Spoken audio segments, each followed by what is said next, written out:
পুজোর দিনে ষষ্ঠী অথবা অষ্টমীতে আমরা অনেকেই অঞ্জলি দিয়ে ভাত খাই না। তো সেই দিনগুলোতে আপনারা এইভাবে ফুলকপি আলুর রসা তৈরি করে গরম গরম লুচির সঙ্গে পরিবেশন করতে পারেন। এটা জাস্ট অসাধারণ লাগে। আর আমার আজকের এই রেসিপিটা যদি আপনাদের ভালো লেগে থাকে তাহলে অবশ্যই একটা লাইক করবেন। নমস্কার বন্ধুরা, বারবিশাল চ্যানেলে সবাইকে স্বাগত জানাই। আশা করছি সবাই ভালো আছেন।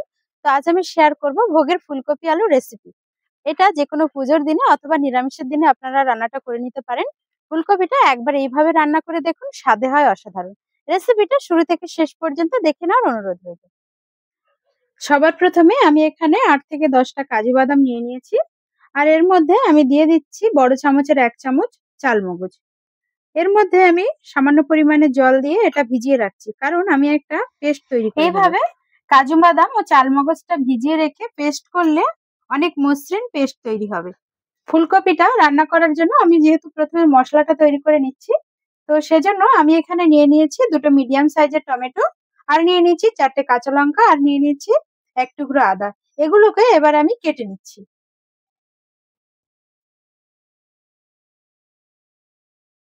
আদাটা এইভাবে আমি পাতলা পাতলা করে কেটে নিচ্ছি।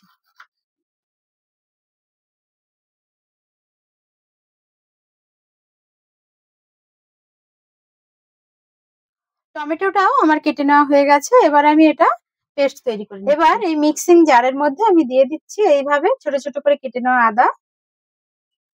তারপর আমি এই যে টমেটো গুলো কেটে রেখেছি, এই টমেটো গুলো দিয়ে দিচ্ছি। সবশেষে দিয়ে দিচ্ছি 4টে কাঁচা লঙ্কা।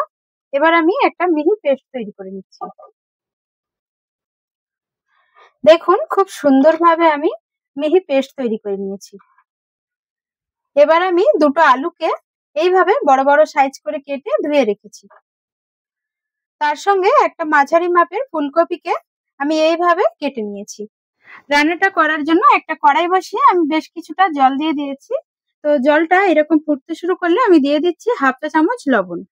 লবণটা দেওয়ার পর এইভাবে একটু নেড়ে চেড়ে আমি দিয়ে দিচ্ছি কেটে রাখা আলুগুলো।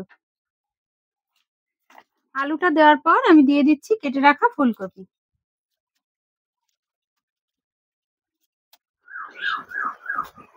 এবার এই আলু আর ফুলকপির মধ্যে আমি দিয়ে দিচ্ছি 1/2 চা চামচ হলুদ গুঁড়ো। হলুদ গুঁড়োটা দেওয়ার পর একটু নেড়ে চেড়ে মিশিয়ে নিচ্ছি।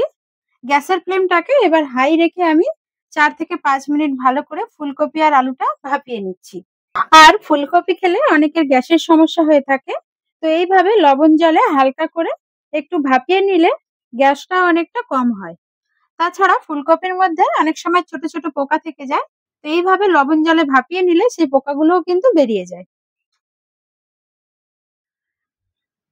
ফুলকপিটা ভাপানো হয়ে গেছে। এবার জল ঝরিয়ে আমি অন্য পাত্রে তুলে রাখছি।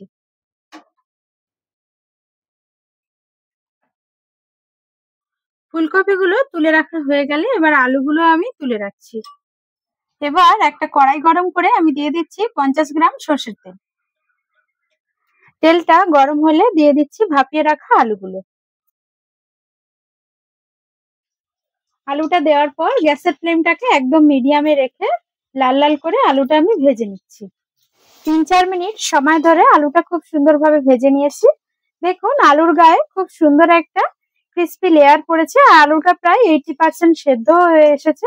এই পর্যায়ে আলুটা আমি তেল ঝরিয়ে তুলে রাখছি। এবার এই বাকি তেলের মধ্যে আমি ফুলকপিগুলো দিয়ে দিচ্ছি।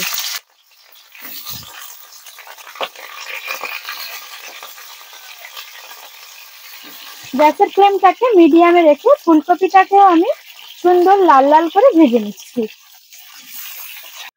ফুলকপিগুলো ভাজা কমপ্লিট হয়ে গেছে। এবার তেল ঝরিয়ে আমি তুলে রাখছি।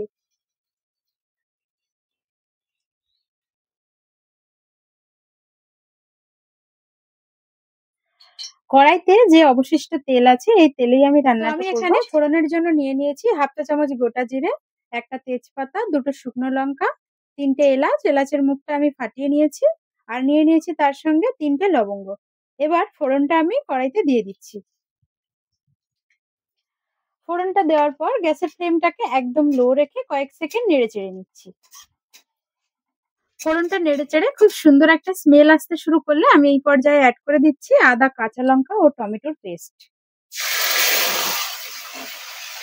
এবার গ্যাসের ফ্লেমটাকে মিডিয়ামে রেখে মশলাটাকে মিনিট 2 খুব ভালো করে কষিয়ে নিচ্ছি, এতে করে মশলার যে একটা কাঁচা গন্ধ আছে সেটা চলে যাবে। মিনিট 2 পরে দেখুন মশলাটা অনেকটা কষানো হয়ে এসেছে। তো এই পর্যায়ে আমি অ্যাড করে দিচ্ছি হাফ চা চামচ কাশ্মীরি লঙ্কার গুঁড়ো। তার সঙ্গে আমি দিয়ে দিচ্ছি হাফ চা চামচ হলুদ গুঁড়ো, দিয়ে দিচ্ছি হাফ চা চামচ ধনে গুঁড়ো, তার সঙ্গে আমি দিয়ে দিচ্ছি 1 চা চামচ জিরে গুঁড়ো, আর দিয়ে দিচ্ছি স্বাদ অনুযায়ী লবণ। সবশেষে আমি দিয়ে দিচ্ছি খুব সামান্য পরিমাণে চিনি। এতে করে গ্রেভিতে খুব সুন্দর একটা কালার আসবে। আর দিয়ে দিচ্ছি সামান্য পরিমাণে একটু গরম করে আমি যে গুঁড়ো মশলাগুলো অ্যাড করলাম সেগুলো তলায় ধরে যাবে না। এবার খুব ভালো করে আমি সমস্ত মশলা কষিয়ে নিচ্ছি। গ্যাসের ফ্লেমটাকে মিডিয়ামে রেখে 5 মিনিট সময় ধরে খুব ভালো করে আমি মশলাটা কষিয়ে নিচ্ছি। মশলাটা যত ভালো করে কষানো হবে তরকারির স্বাদও কিন্তু ততটাই ভালো হবে। 5 মিনিট পরে ফিরে এলাম। দেখুন মশলা থেকে কত সুন্দরভাবে তেল ছেড়ে দিয়েছে। তো এই পর্যায়ে আমি অ্যাড করে দিচ্ছি আগে থেকে ভিজিয়ে রাখা কাজু ও চালমগজের পেস্ট। তার সঙ্গে মিক্সিটা ধুয়ে খুব সামান্য পরিমাণে একটু জল অ্যাড করে দিচ্ছি। আবারও 2-3 মিনিট সময় ধরে মশলাটা খুব ভালো করে আমি কষিয়ে নিচ্ছি। দেখুন মশলা খুব ভালো করে কষানো হয়ে গেছে আর মশলা থেকে তেলও ছেড়ে দিয়েছে। তো এই পর্যায়ে আমি অ্যাড করে দিচ্ছি ভেজে রাখা আলু। আলুটা ভাজার সময় প্রায় 80% আমি সেদ্ধ করে নিয়েছিলাম। তো আলুটা সমস্ত মশলার সঙ্গে আবারও 2-3 মিনিট ভালো করে নেড়েচেড়ে কষিয়ে নিচ্ছি। এতে করে মশলাটা আলুর মধ্যে ঢুকে যাবে আর ঝোলের আলুর স্বাদটা খুবই ভালো হবে। তো আমার চ্যানেলে নতুন বন্ধু হয়ে থাকলে অবশ্যই আমার রান্নার চ্যানেলটাকে সাবস্ক্রাইব করার অনুরোধ রইল। পাশে থাকা বেল আইকনটা অবশ্যই প্রেস করে দেবেন, কারণ আমি যখনই কোনো নতুন রেসিপি শেয়ার করব নোটিফিকেশনটা সবার প্রথমে আপনাদের কাছে পৌঁছে যাবে। আলুটা কষিয়ে নেওয়ার পর আমি দিয়ে দিচ্ছি ভেজে রাখা ফুলকপি। ফুলকপিটা দেওয়ার পর নেড়েচেড়ে 2-3 মিনিট সমস্ত মশলার সঙ্গে আমি কষিয়ে নিচ্ছি।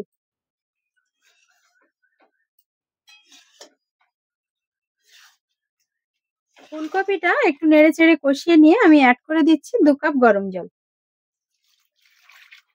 জলটা দেওয়ার পর ভালো করে নেড়েচেড়ে মিশিয়ে নিচ্ছি। ভালো করে নেড়েচেড়ে মিশিয়ে নিয়েছি। এই পর্যায়ে লবণটা কম বেশি আছে কিনা অবশ্যই চেক করে নেবেন। এবার আমি গ্যাসের ফ্লেমটাকে হাই রেখে 4-5 মিনিট ঝোলটাকে ফুটিয়ে নিচ্ছি। 5 মিনিট পরে ফিরে এলাম। দেখুন কতটা সুন্দর হয়েছে ফুলকপি আলুর তরকারির টেক্সচারটা। তো এই পর্যায়ে আমি অ্যাড করে দিচ্ছি হাফ চা চামচ গরম মশলা গুঁড়ো, আর দিয়ে দিচ্ছি 1 চা চামচ ঘি। এবার একটু নেড়েচেড়ে মিশিয়ে নিচ্ছি।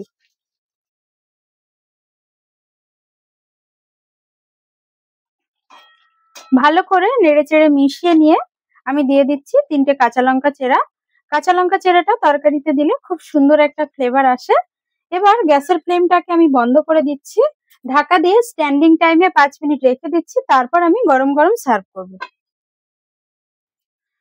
তৈরি হয়ে গেল আলু ফুলকপির সম্পূর্ণ নিরামিষ একটি তরকারি। দেখুন ফুলকপিগুলো কিন্তু একটাও ভাঙেনি।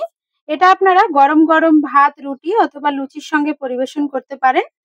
আশা করছি আমার আজকের এই সম্পূর্ণ নিরামিষ ফুলকপি আলুর রেসিপিটা আপনাদের ভালো লেগেছে। যদি ভালো লেগে থাকে তাহলে অবশ্যই একবার বাড়িতে ট্রাই করবেন।